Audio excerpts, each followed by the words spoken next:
వైసీపీలో ఇప్పుడు ఒక గేమ్ ప్లాన్ స్టార్ట్ చేశారు. అందులో ముఖ్యంగా చూసుకున్నట్లయితే దూకుడుగా వ్యవహరించేటువంటి జేసీ కుటుంబాన్ని టార్గెట్గా పెట్టుకుంటూ ఒక ప్లాన్ చేశారు. అది ఏంటి ఎలా అనేది కూడా నేను మీకు వివరాలతో సహా చూపిస్తాను. ముందు ముఖ్యంగా చూసుకుంటే ఏదైతే మన 31st నైట్ మరి ఏదో ఒక రోజు అంటే జనవరి 1 ఒక ఎపిసోడ్ని ఏర్పాటు చేశారు జేసీ వాళ్ళు. సో దాని మీద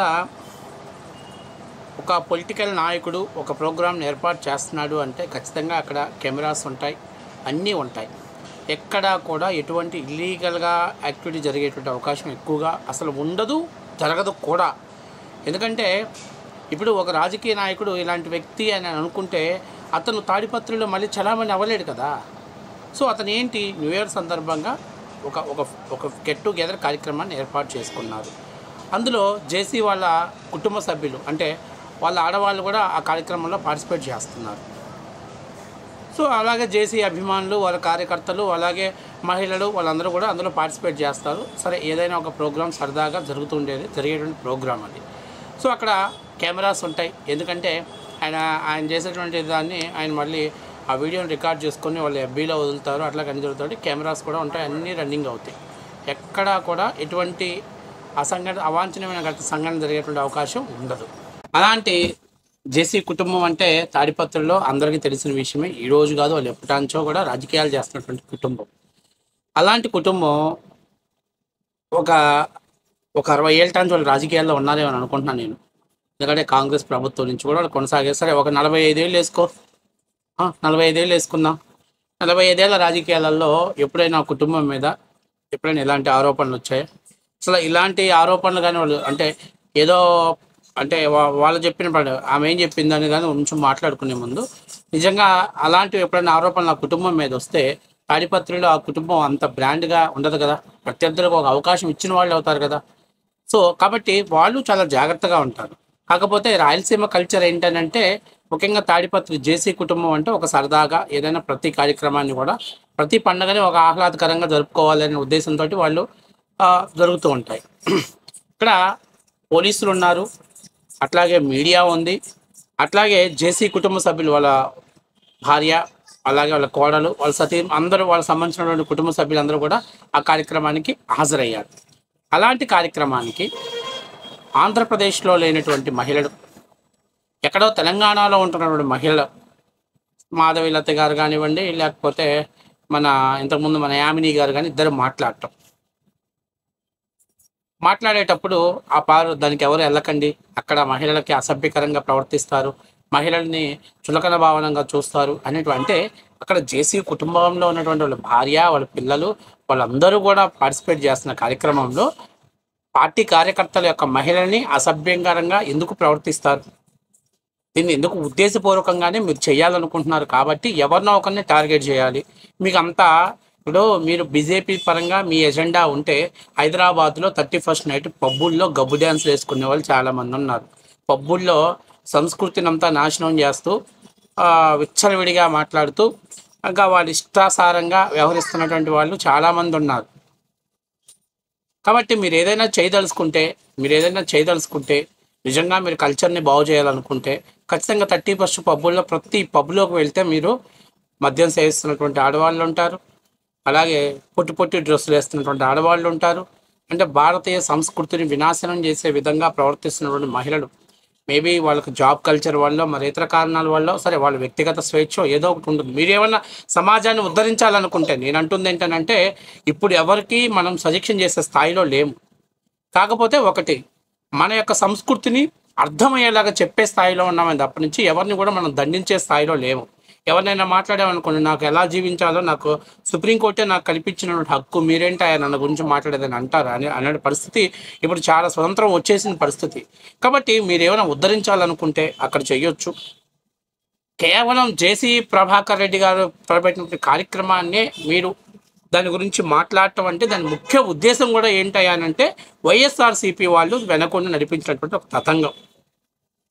సో విమర్శలు చేశారు. ఆ కార్యక్రమం అయిపోయిన తర్వాత జేసీ గారు మాట్లాడుతూ ఆయన కూడా మాట్లాడారు. కొంచెం ఇప్పుడు చూడటానికి ఎవరినన్నా ఒక మహిళ ఇప్పుడు ప్రవచనాలు చెప్పే వాళ్ళను చాగంటి లాంటి వాళ్ళు బోగంటి లాంటి వాళ్ళకి మాట్లాడితే ఒక వాల్యూ ఉంటుంది. మనమే సినిమాల్లో యాక్ట్ చేసి మనం మనం మనం మీరు చూసారు ఆ కట్టు బొట్టు సంస్కృతి. ఇప్పుడు ఆ కట్టు ఆమె ఇన్ని చెప్పింది కదా, హైందవ సాంప్రదాయం గురించి అన్ని గొప్పలు చెప్పింది కదా.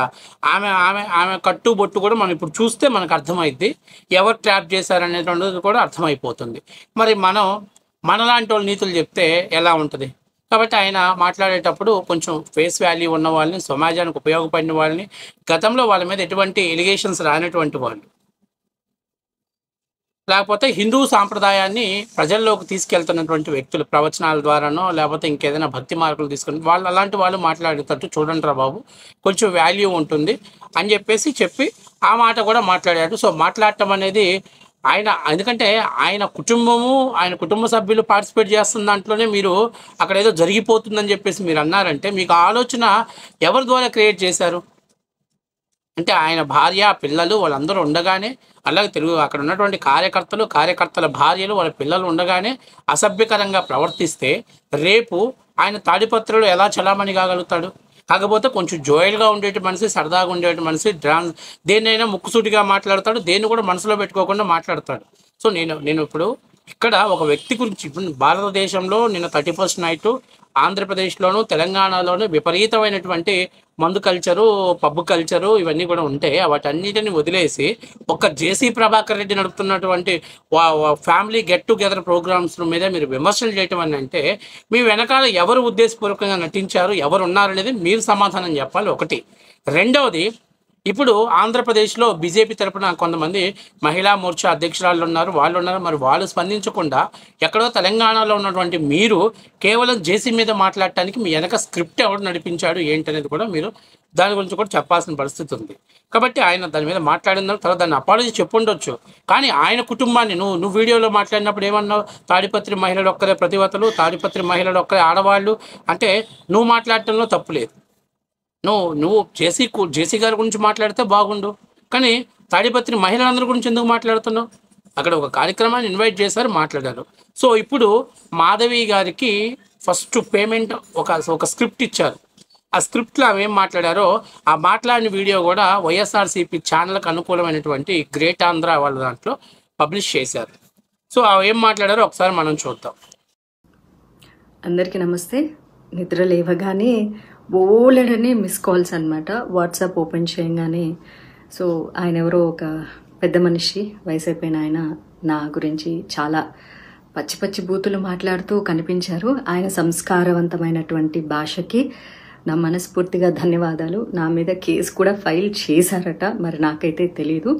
ఒకవేళ మహిళల సంరక్షణ గురించి నేను మాట్లాడడమే నేరంగా భారతదేశంలో పరిగణించబడితే అలాంటివి మరికొన్ని 10 కాదు 100 వీడియోలు చేయడానికి నేను సిద్ధంగా ఉన్నాను. నా మీద 100 కేసులు ఎవరైనా పెట్టుకోవాలి అనుకుంటే దయచేసి పెట్టుకోవచ్చు, నాకు ఎలాంటి అబ్జెక్షను లేదు. మహిళల మానం, మహిళల ప్రాణం మహిళలకే ఇంపార్టెంట్ కానప్పుడు నేను దాని మీద స్పందించడానికి పదే సిద్ధంగా ఉన్నాను. 1000 కేసులు పెట్టినా నేనైతే వెనక్కి తగ్గేదే లేదు అన్నట్లుగా ఉంటాను. ఆయన పెద్ద మనిషి మాట్లాడిన భాష చాలా చాలా గొప్పగా ఉంది. వాళ్ళ తాడిపత్రి మహిళలు పతివ్రతలు, పక్క ఊర్లో ఉన్న వాళ్ళందరూ పతితలు అని మాట్లాడిన ఆయన గొప్ప భాషకి, గొప్ప సంస్కారానికి, అలాగే తాడిపత్రిలో ఉండే ప్రతి పతివ్రతకి, వారిని సమర్థిస్తున్నటువంటి ప్రతి పురుషుడికి కూడా మనస్ఫూర్తిగా ధన్యవాదాలు. కాకపోతే ఆ ఊరి మహిళ సో చూశారు కదా ఆమె ఏం మాట్లాడారు. సో తాడిపత్రి మహిళలు ఒక్కరే ఉన్నారు. సో ఆయన మాట్లాడిన మాటలు నాకు చాలా బాధించేసింది, ఇబ్బంది పెట్టేసింది. ఫస్ట్ వీడియో మాట్లాడింది. ఫస్ట్ వీడియోకి ఎవరైనా ఫస్ట్ వీడియోని వెయిట్ చేస్తారు, సెకండ్ వీడియో రిలీజ్ అయిపోయి దాని మీద కౌంటర్ ఇస్తారు. కానీ మనోళ్ళు ఫస్ట్ వీడియోకి మనకి ఆశించిన స్థాయిలో పేమెంట్ రాలా, కానీ ఆ మాట్లాడిన వీడియో జనాల్లో పెద్ద సర్క్యులేట్ అవ్వాలా. అందుకని చెప్పేసి నెక్స్ట్ వీడియో వదిలేశారు. చూడండి డ్రెస్ కూడా ఎంత పద్ధతిగా, ఎంత సాంప్రదాయబద్ధంగా వీళ్ళు హిందూ సంస్కృతిని, హిందూ యొక్క భావజాలాన్ని ప్రజల్లోకి తీసుకెళ్లేవాళ్ళు. వీళ్ళు ఎంత చక్కగా డ్రెస్ చేసుకున్నారో ప్రతి మహిళ కూడా వీళ్ళు ఇన్స్పిరేషన్గా తీసుకొని ఇలాగ డ్రెస్ చేసుకొని బయటకు వచ్చి వీడియోలు మాట్లాడారు. సో సెకండ్ వీడియో చూడండి.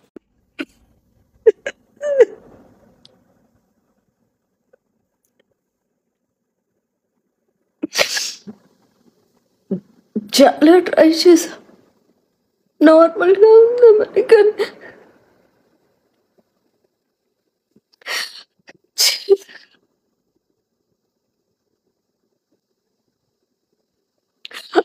అవ్వట్లేదు.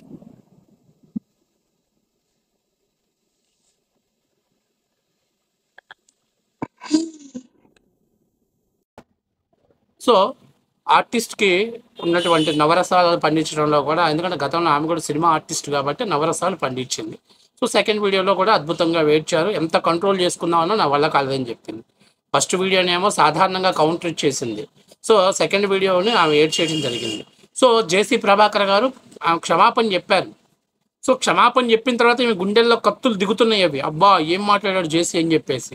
సో ఇక్కడ ఏంటయ్యానంటే వైఎస్ఆర్సీపీ వాళ్ళు స్క్రిప్టెడ్గా, ఎందుకంటే బీజేపీలో ఉన్న వాళ్ళని ట్యాగ్ చేసి వదలటం ద్వారా ఖచ్చితంగా ఆయనకి నోరు ఎలాగో, ఎందుకంటే ఆయనకి ఏది దాచుకునే తత్వం లేదు కాబట్టి బయటపడిపోతాడు. ఖచ్చితంగా ఏదైతే మనం బీజేపీ తెలుగుదేశం పార్టీ యొక్క వార్ మళ్ళీ తెరపైకి తీసుకురావచ్చు. 2019 ముందు ఎలాగైతే జరిగింది అలా చేయొచ్చు అని చెప్పేసి ప్లాన్ తప్పనిచ్చి, ఆ ప్లాన్లో బీజేపీ వాళ్ళకి కావాల్సినటువంటి పేమెంట్, ఇలాంటి వాళ్ళు గతంలో సోము వీర్రాజు లాంటి వాళ్ళు పనిచేశారు. ఇప్పుడు ఇలాంటి వాళ్ళని వాడుకుంటున్నారు. నేను అడుగుతున్నది ఏంటనంటే, అమ్మ మీరు కట్టు బొట్టు సాంప్రదాయం మీరు మెయింటైన్ చేసి తర్వాత మిగతా వాళ్ళకి నీతులు చెప్పండి. మేము మిమ్మల్ని తప్పు పట్టట్లా. మీరు సమాజాన్ని ఉద్ధరించాలంటే ఇప్పుడు హైదరాబాద్ పబ్బుల్లో 31st నైట్ వెళ్ళండి, ఎంతమంది ఆడవాళ్ళు వాళ్ళ యొక్క సమాజాన్ని ఉద్ధరించాలి, వాళ్ళకి ఒక ప్రవచనాలు చెప్పండి, వింటారేమో కనీసం. మీరు కల్చర్ అంతా మీ దగ్గర పెట్టుకొని ఎక్కడో గ్రామీణ వాతావరణం జరిగేటువంటి పార్టీలకి ఆడవాళ్ళు హాజరవద్దు, అక్కడ ఏదో జరిగిపోతుందని చెప్పేసి, అంటే ఒక పెద్ద మనిషిని తప్పు చేసి మీరు చేసినప్పుడు ఆయన్ని ప్రాసిక్యూట్ చేపిస్తున్నాడని అన్నప్పుడు తప్పు లేదు, కానీ మిమ్మల్ని అనేసరికి మాత్రం తప్పు వచ్చేసి 45 ఏళ్ళు రాజకీయాల్లో ఉన్న వ్యక్తి మీద నిందలేయచ్చు, తప్పు లేదు. కానీ ఆమె ఇలా నన్ను అనింది కాబట్టి ఆమెకు అలా ఉందేమో అని అన్నప్పుడు తప్పు వచ్చేసి, ఎందుకంటే నువ్వు మహిళవి, సెంటిమెంట్ క్రియేట్ చేయాలి. వైఎస్ఆర్సీపీ నాయకులకు స్టఫ్ దొరికింది, పెద్ద ఎత్తున దాన్ని పబ్లిసిటీ చేసుకోవాలి. ఏంటిది అసలు? రాష్ట్రంలో బీజేపీ మహిళా మోర్చా సభ్యులు చాలామంది ఉన్నారు కదా, మీకు ఎందుకమ్మా తెలంగాణలో మీ బాధలు మీరు చూసుకోకూడదా? హైదరాబాద్ అంతా ట్రాఫిక్ దగ్గర 31st నైట్ మీద నిలబడి ఒక మంచిగా శారీ కట్టుకొని వెళ్తే ఎంతమంది ఆడవాళ్ళు పాపం మిమ్మల్ని చూసుకొని ఇన్స్పిరేషన్గా పొంది రేపు టాంచి మాధవి లాగానే తయారవ్వాలి. ఎందుకంటే మన సంస్కృతిని మనం నాశనం చేసుకోకూడదు, ఇన్స్పిరేషన్ లభించేదే కదా, గౌరవంగా ఉండేది కదా. అంటే ఏ పేమెంట్ నవరసాలు పండించడం మిమ్మల్ని మించిన వాళ్ళు ఎవరు లేరని మరోసారి